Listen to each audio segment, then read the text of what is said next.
My name is Maria Elena Duran. I am on the Grow with Google team and I'm actually here. So you see me here. I'm actually here live and I come from a strong small business background. So I've been in small business for 20 plus years. I've earned the Texas Governor's Excellence in Small Business Award. So I do know what it's like to start from the beginning because I started at a business incubator and grow a business all the way through. But I also know what it's like to lead a team because in growing that business, it really was being able to have a team to put that together, especially as you start making some really strong decisions on what you can do and what you're not able to do. So you need to decide whether you need to divest or to delegate or to just totally discard something that maybe is not in your zone of genius. So today we are going to be talking about how you can coach your team to success. And this is very, very relevant to running a small business because most small businesses fail due to lack of leadership. And that's important for you to know because leadership and being the person that can lead a team through your vision is much more important than just having the vision itself.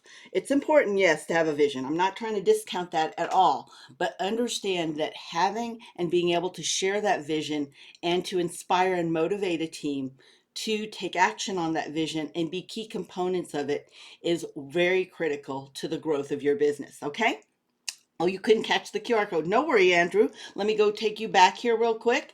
There you are. There it is. And I'm going to drop that link one more time in the chat box just in case somebody came in and did not see that because a lot of people were saying hello. Good morning, Illinois. I do see you here. So, Andrew, there is the QR code or the link that I just dropped in the chat box. All right, everybody. Hello. We've got also good morning, Christina. Christina from Kickapoo Lucky Eagle Casino, Eagle Pass. Welcome. All right, there we go. Let's go ahead and dive in here. And really, this is first where I want you to remember and look at your resources. And those are the people who actually invited you here because they have experience.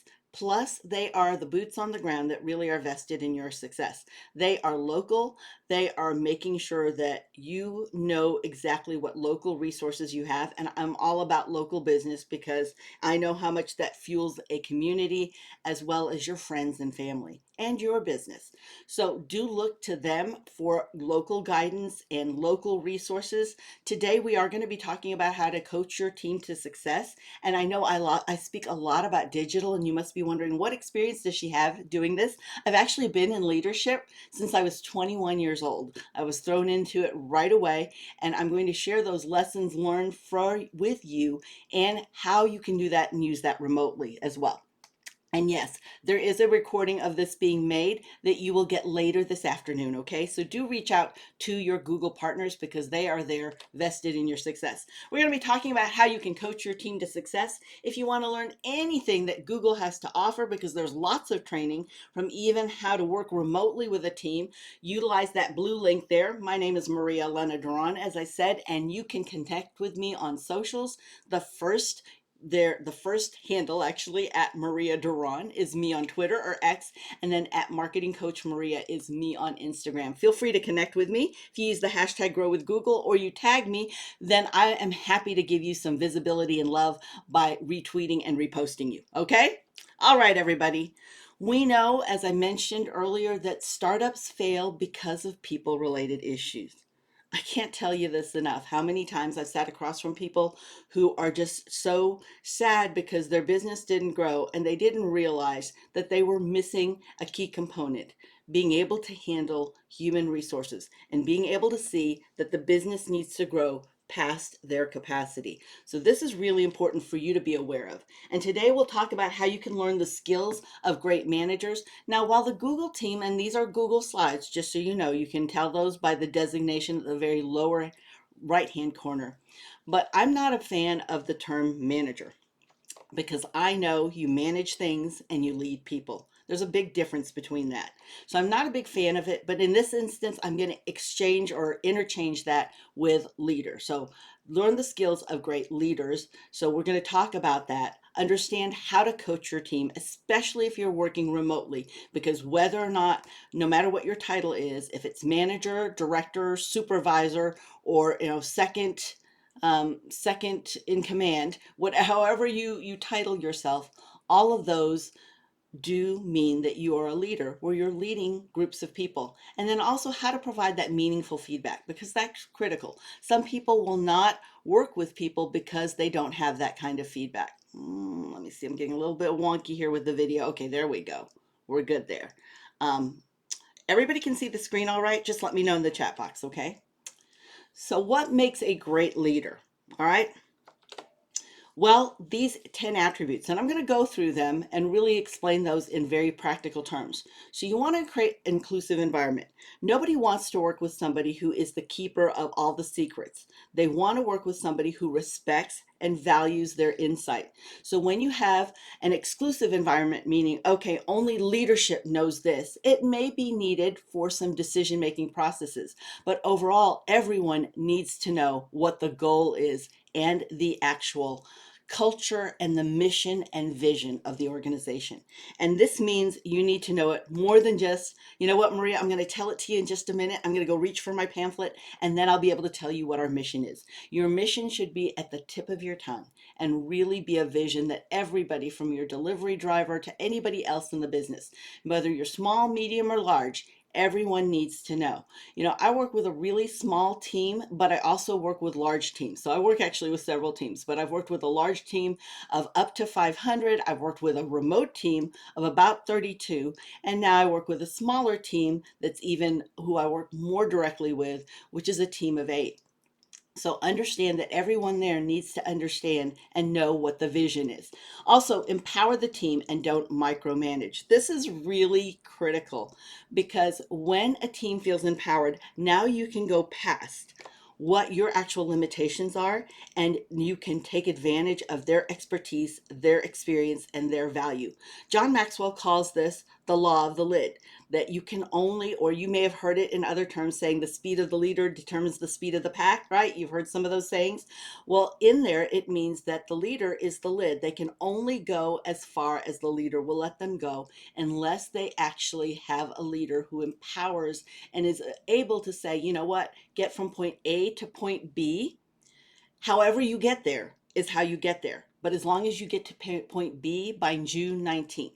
So they set the date, they set the parameters, but how they get there is really whatever way works best for them and really empowers their zone of genius.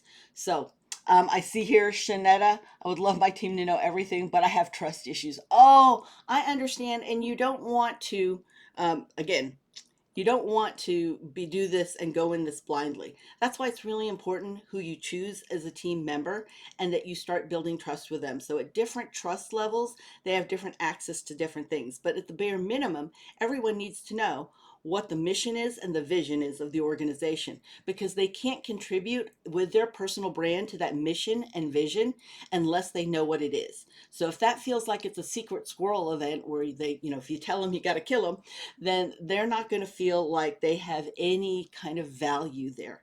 And it's important that people connect with value. You'll find that we lose the most money and time on people resources. People are the most, human resources are the most expensive resources that we'll pay and will also get value from. And I know you know this from your experience if you've spent any time on the other end of that. So when you think of who are the best leaders you've worked with, what are the attributes that you love that they've had? I'd love to hear in the chat box. 3, support that career development and discuss performance. This is important because if you don't know how well you're doing, then you feel not valued. This happens even with referral relationships, everybody. So if you're in a referral relationship and you haven't spoken to somebody in years, doesn't it feel awful when they reach out to you and they say, hey, I need something from you, and yet they don't know anything that's happening in your life? You feel what? Used, right? And so knowing this, when you can discuss performance and how well or what needs to be adjusted, and we'll talk about that a little bit more, what will help them become better in delivering on the goals and the expectations, that's even better, because nobody comes to work, not initially, not until they've gotten a little attitude going in there and a little bit of experience of not feeling valued or feeling dismissed, that do they ever come in thinking, I just want to do bad here at work. most of us want to come in, especially at the onset, we want to do good. Be a good coach, really help them get there. So this doesn't mean questioning them, but it means being a good coach, coaching them through and helping them discover what the answers are within themselves. Because the best situation is when you can get people to deliver on the corporate or the company brand promise through and with their personal brand, because that's so authentic.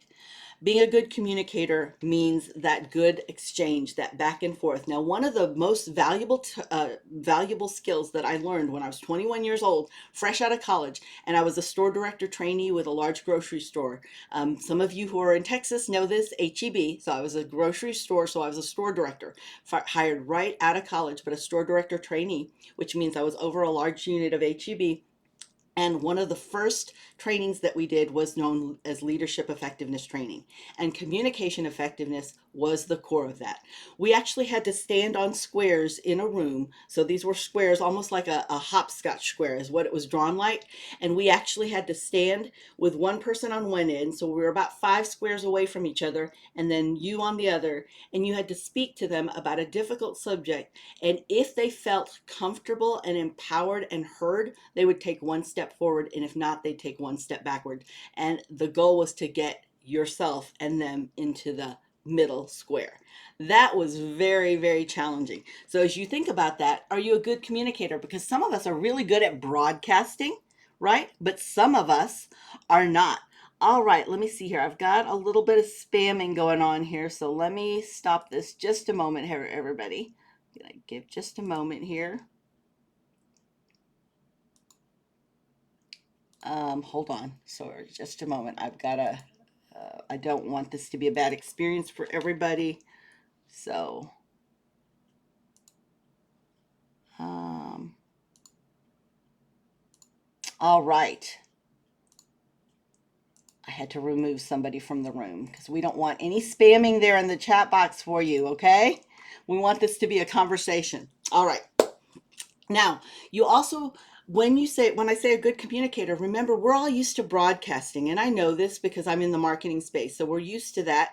But we understand too with social media, it's social first, so it's engagement, it's conversation back and forth. And the same thing when you're a good communicator, you want to not just broadcast, but you need to make sure that it's received. So you're sending information out, but if their antenna is just a little bit skewed or it's covered with some other misconception, then they might not receive your information well. So it's important to check back in and to find out, you know what, is the message that I sent, was it actually received and intact with all of its intention and meaning? Having a clear vision is also important, and strategy. So therefore, where I know then you were saying, let's say it was Shawnette.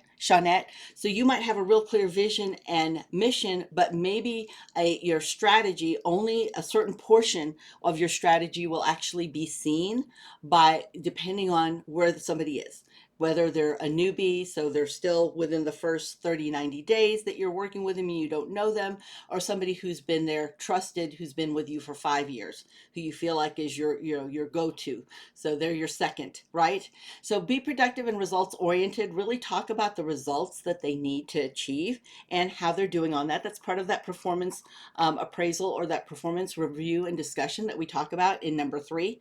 Collaborate. This is not about I am the only one. This is collaborate, especially if you want to take advantage of people's expertise. This is critical. Now, being a strong decision maker is very also critical.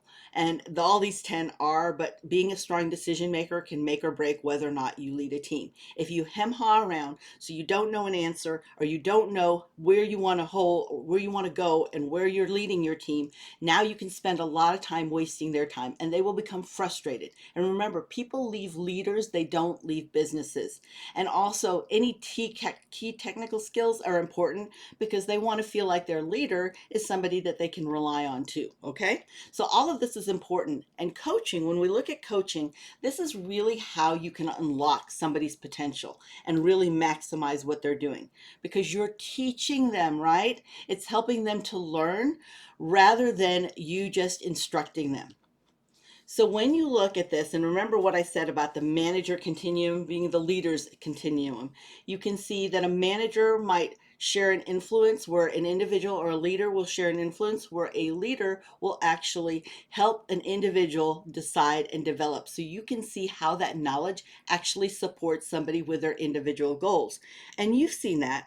I mean, think back. I know you didn't share it in the chat box, but I still would love to hear what are the things that you've loved about a really great leader that you've known. Think about it.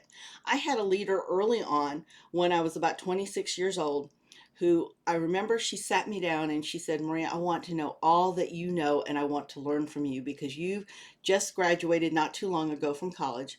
And she goes, and while I love that you bring all the newest information, do know that that piece of paper just means, and it's just documentation, that you achieved a goal. It is written documentation that you achieved a goal.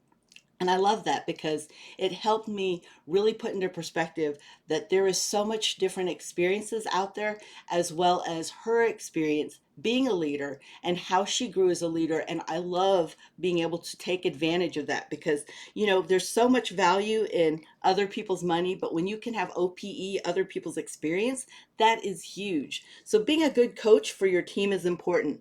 Trust is my criteria. Good communication skills. Thank you, Maria. Thank you, Carmen. Absolutely. I love that you guys are sharing this too. Here we go. Oh, all right. For some reason, there we go. I've locked up now. Hopefully you guys can hear me. Let me know in the chat box. I just can't move around in the chat box. Something happened. All right. Now, being a good coach for your team is also important, but let me know because I am seeing some. Oh, I'm sorry, everybody. This is not on you. This is Zoom being funny. Okay, let's see. Zoom has stopped my video, so I can't see anything.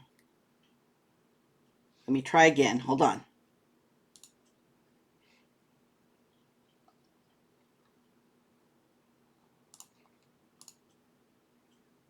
Okay.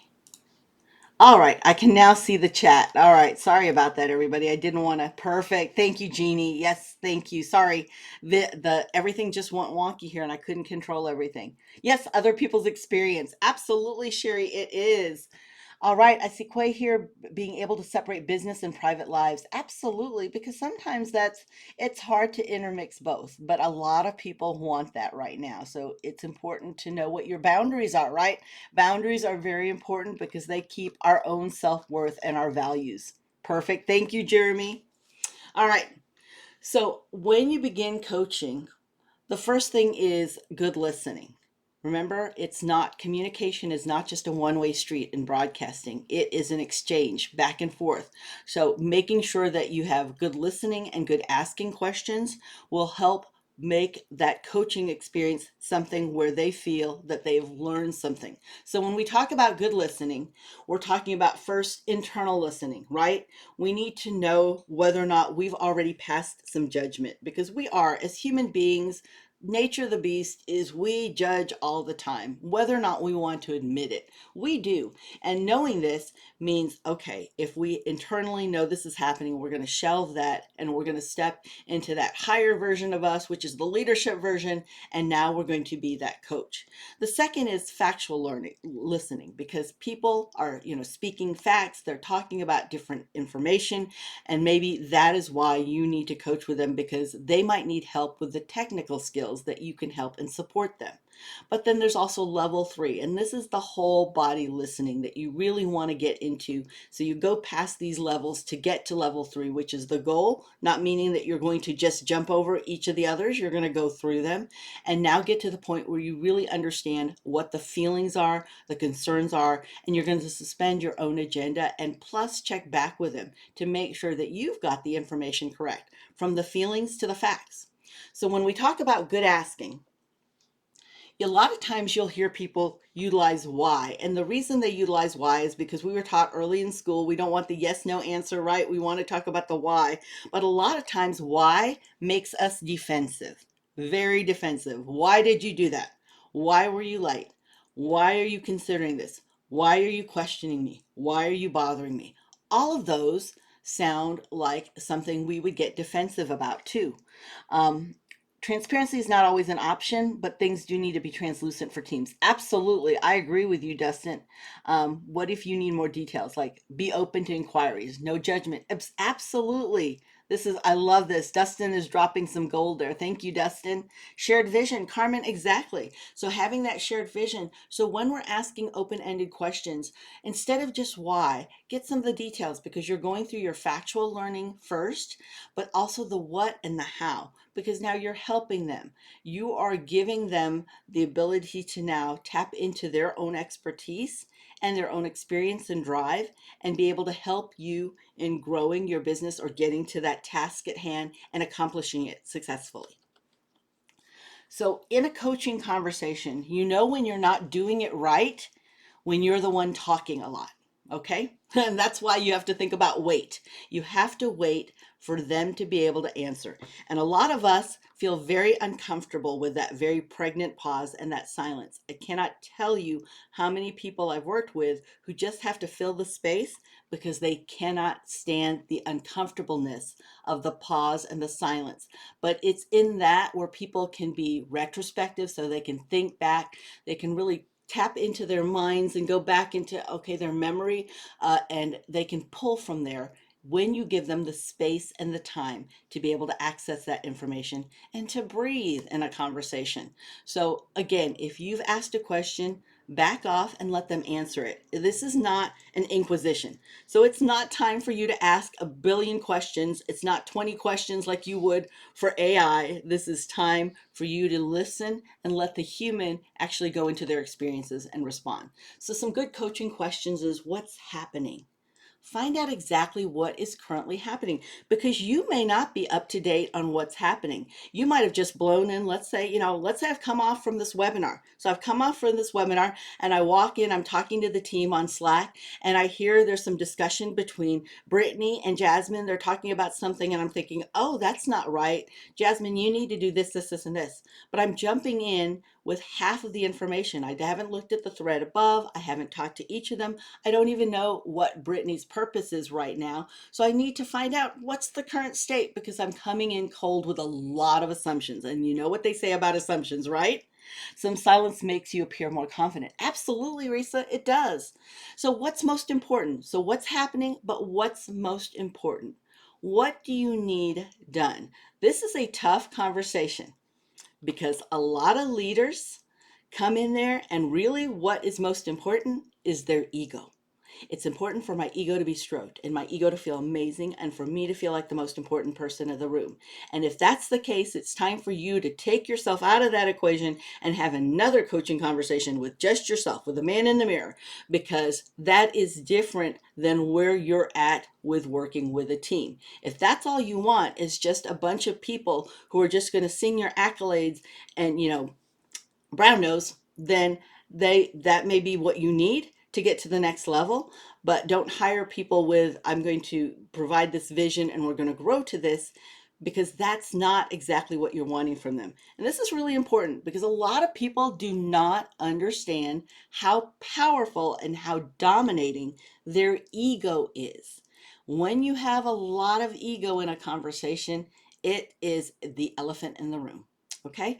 Number three, how do you get there? So what are the steps to get there? So what's most important? If it's your ego, take yourself out of that, work on that. Now come in, what is most important? In this instance, let's say in the scenario that I was giving you, it's a fake scenario, but if I were to walk in and see Brittany and Jasmine maybe weren't getting along, then my most important would be I need the team to work cohesively because I know each of them brings great and a tremendous amount of skill set. Brittany is amazing at people conversations and making sure that everything's organized. Her logistics is out of this world.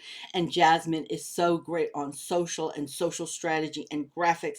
The two of them are such powerhouses together.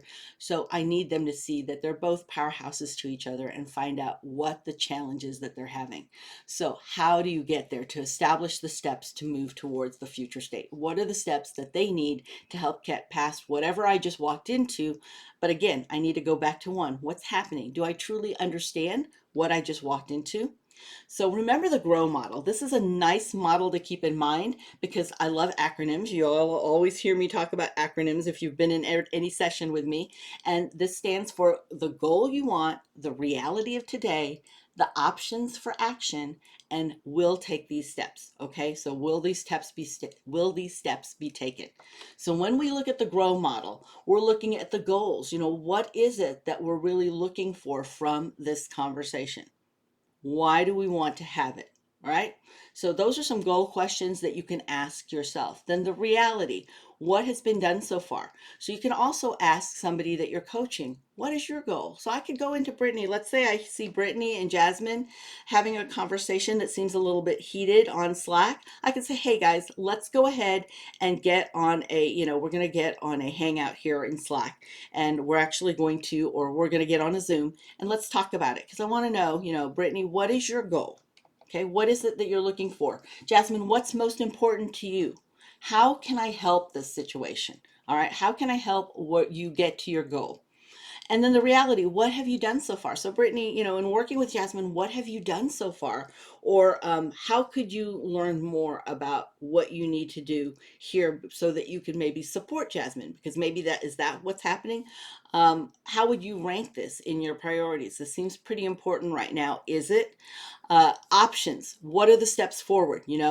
What else? What could be done? So this is asking them, what are the steps that they can take? You see how this respectfully taps into somebody's expertise and to their own goals and their drive and motivation. So you're not trying to do it by controlling, but you're doing this by coaching through. And then really helping them, okay, what's the next right step? If you all have ever been in a coaching session with me, you know that I ask that question. You know that I ask that even in sessions that we have, that I'll say that knowledge is not powerful until it's applied. What are you going to do next to take action, to make value of the last 45 minutes that you just expended with me and make it an investment for you? That is a coaching question because I want you to tap into that. I don't want to tell you, you know what, you need to start with your Google business profile and you need to do your Google Analytics first and you need to do this, because I don't know your business. I don't know if today you're trying to decide, do I stay in business or do I end it all now because I'm not getting any sales? So I end the business, not yourself, but you end the business. So is that on your mind? Or are you trying to decide, you know what, I have been sleeping, only 3 or 4 hours a night, and I have to make a decision on somebody supporting me and helping me either divest or delegate or discard. Okay. So I don't know where you're coming from. I cannot cookie cutter an answer for you without knowing where you're at. I think it's the hardest question that people also feel uncomfortable being asked because they're used to people telling them what to do. So I am about coaching, and it's important for you, for you to be a great leader, to also coach. So let's look at a coaching case study, right? So let's think about the fact that Angela and Claire, let's say Angela's a small business owner, Claire's her manager, and she set up a coaching session. Why? Clear is late, right? And while everybody can be as amazing as they are, if you need somebody, and let's say you need them to turn on the webinar at 10 o'clock in the morning, then you need them to turn the webinar on at 10 o'clock in the morning. There's no, okay, we have a little bit of room to work with. That's a hard fact that has to happen to make the business grow if webinars are important to the business. So in this case, let's say this is a shop owner. Claire knows that without it, Claire being there, or with Angela's a shop owner, I should say, and Claire, without her being there on time, then you have to work with an actual closed door where a shop's not open and customers are not getting to do any of their shopping. So how would you handle this? What are some of the questions you'd ask? I'd love to hear in the chat box, right? So utilizing the model, what exactly would you do?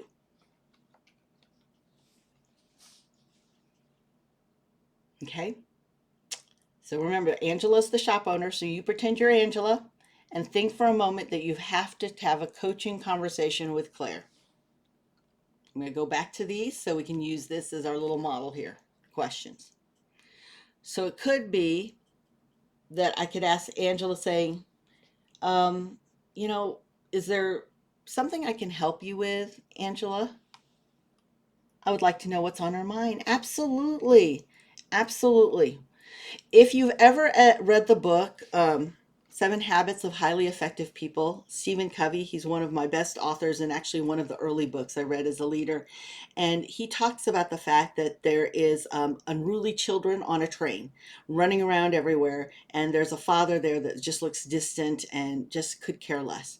And so somebody comes up to him to get upset with him and say, you know what, you need to take care of your children. And he explains to them, well, we just came back from the hospital. Their mom died today and I don't quite know how to get a handle of all of this. That person was ready to dish out what they needed to do next without knowing what's going on in your head. What can I do to help you fix this problem?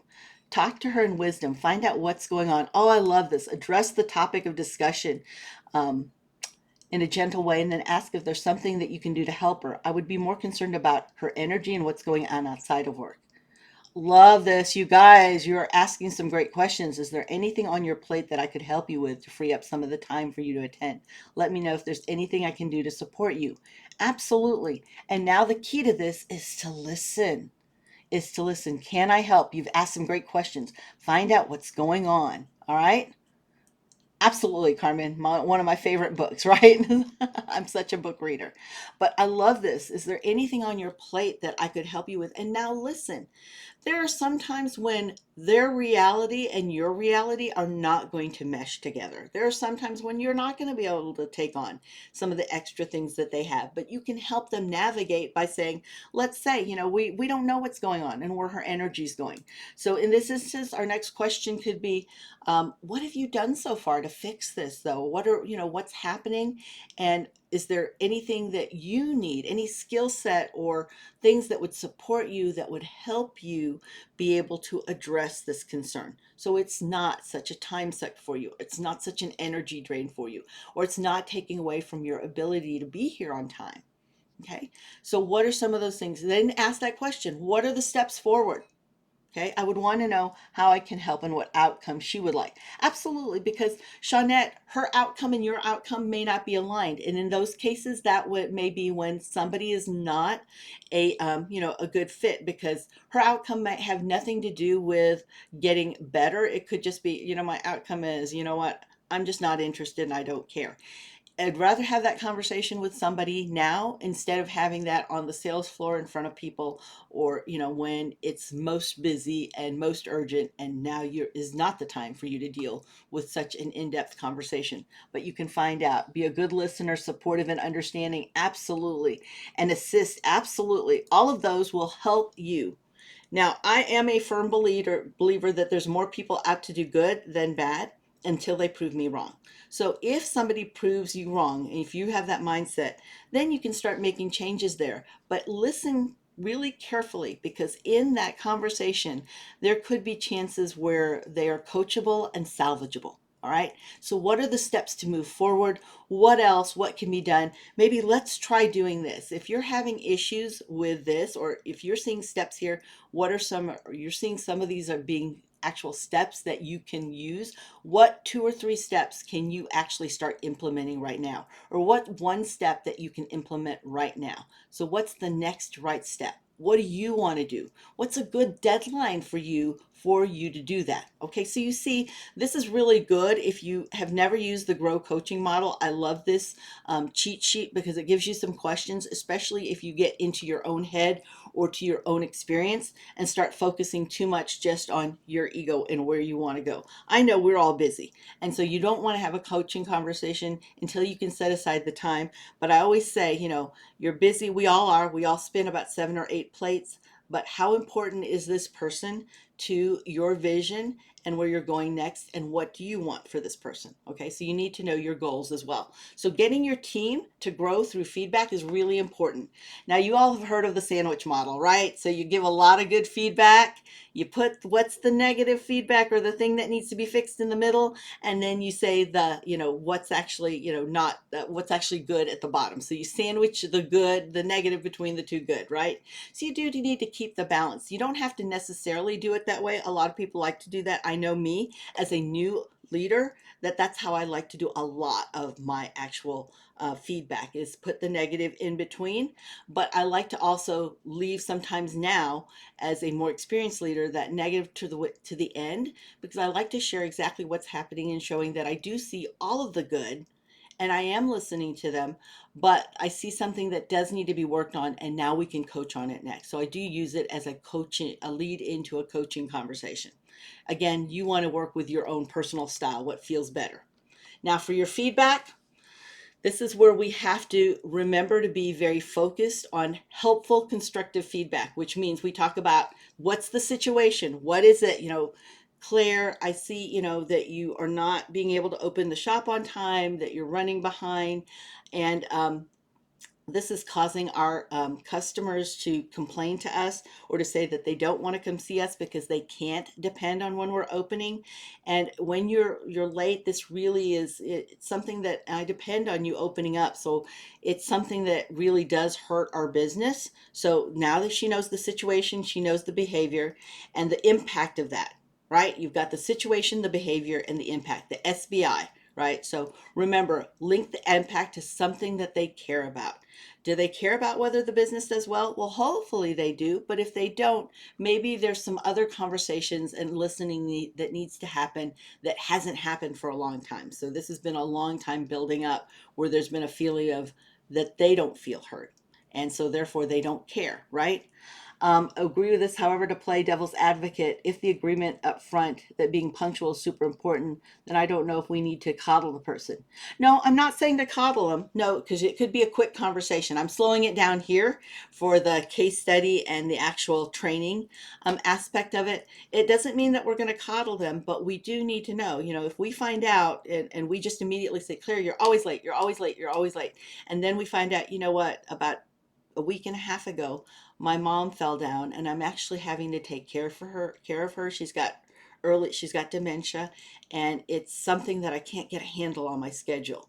Then we can actually help support and fix that and be a part of that and help her coach to actually find that solution, as opposed to just blasting through that, saying, you know what, you're late, you've been doing this for a week and a half, I've been telling you every day. Maybe she didn't feel comfortable at that point actually disclosing that, or maybe she tried to, but we had a gazillion things going on. So I'm not saying to coddle, but I am saying to explore. You can do this quickly, though. I am doing it slowly right now, again, depending on the urgency of your goal. Right, absolutely. Thank you, Dave. Yvette, it's a leader's responsibility to help their team grow, and feedback is one way. Absolutely, that's important. So when you look at the situation, here's a great grid to look at. So you can see that either the situation, they're in the coffee shop in the morning, you went above and beyond. So this is good. Remember, I may be coaching a lot about the negative situation, but talk about the positive situations too. When you can balance that well, people are more open and receptive to actually hearing you, because they know you don't just come to them every time you have a problem. You actually come to them and notice them when something amazing's happened. Wow, you went above and beyond. This person is so wonderful. I mean, they thought you were so wonderful. They were so happy at the service they provide. I'm absolutely going to share that. We just came back from the 60th anniversary of my parents, and the DJ there was amazing. I told him, and I came up to him, I said, you went above and beyond. And not only I'm going to leave you a great review, but I want to make sure that people at this venue know that you ran this like a boss. And because of that, we felt like it was a great seamless experience for you. So you want to not just give feedback of, okay, you know what, that wasn't quite the song that we wanted. You also want to give the, you know what, I know that you were trying to take care of making sure all the meal plates got picked up, which that's not your job as DJ. So I do see this. All right. Then also now you can look at the developmental. So you've got the motivational and the developmental, and you do need a good balance of each. Absolutely. Yes, the SBI can work so well. Yes, and relationships too. Yes, yes, yes. Any relationship that you're in, it actually works very well, because it actually gives you the opportunity to put your ego in check sometimes where you may need to have it. I know at least that's where I need to put it. I need to put it in check. And now I can actually hear the person, be it my sons or my husband, right? So the summary is here, really make sure that you have a mindset for feedback. None of these tools work unless you've got the focus for that, because now you're going to bring in the motivation to do it. Try using the steps. Remember, preparation is key. What I love in the remote environment is I can bring these sheets up, right? Remember what I said, you've got the actual handouts available to you. So I'm going to drop those once again to everybody before we get to the top of the hour, and they're not available there, but they will be emailed to you with a recording. And be yourself. All right. If it doesn't feel good for you to be all touchy feely, then don't be touchy feely. Be yourself. How do you yourself, as a gruff, maybe standoffish person, but you still, how do you show that you actually care? What is it that fits into your style? Because you don't want to be inauthentic, then that's going to come across as fake. And you adapt the conversation as well as to your style and provide that positive motivational as well as developmental feedback. And you see that they're 5 to 1. That means 5 positive to 1 negative. It really is about being more focused and finding what it is that people are doing right. Because when you can find them and catch them doing something right, that really helps them understand that you value them wholly as a person, not just when they've done something wrong, but when they've done anything to help you and actually grow the business or to actually fulfill on their tasks and their responsibilities. Okay, so remember these 10 attributes, and remember what I said about the grow model: the goal you want, the reality of today, options for action, and we'll take these steps. What are those next steps? Because that's what you are actually now applying that coaching session to what will happen next. Okay. Now, you have all of those in your handout. Your resources are your Google partners that invited you. So think who invited you. If you need additional leadership help, management help, or you want to grow a team, reach out to your Google partners. That's what they're there for. And they know your local resources and vendors. And of course, you can always join me if you ever want to. We have a membership. But more importantly, I'm going to ask you for your review if I've been helpful to you, because any of us in business, we need to be asking for reviews, either from people that we're serving, giving good product, service, or information, or people that we're working with. It's always good to get a feedback from them. One of the most important questions, and I feel the most valuable questions I ever ask any team that I work with, is if you could change one thing about our relationship to make it better, what would you change? And you will be blown away by their responses of what they admire about you, what they think you need to work on, what they see you working hard on, and what they wish for you as well. All right? How do sign up with you for to connect with me? Let me give you how to connect with me. This is how to connect with me. Plus, you're going to get an email from me. Remember what I said, you'll get the recording later today, right? It's not going to be right away because I do have another session that I'm going into, but you'll get an email later this afternoon with the recording, and you can reply to that email. That's my contact information. Okay, Maria? You're very welcome, Eric. All right. Any questions and answers before we go? I'm going to go ahead and stop the recording right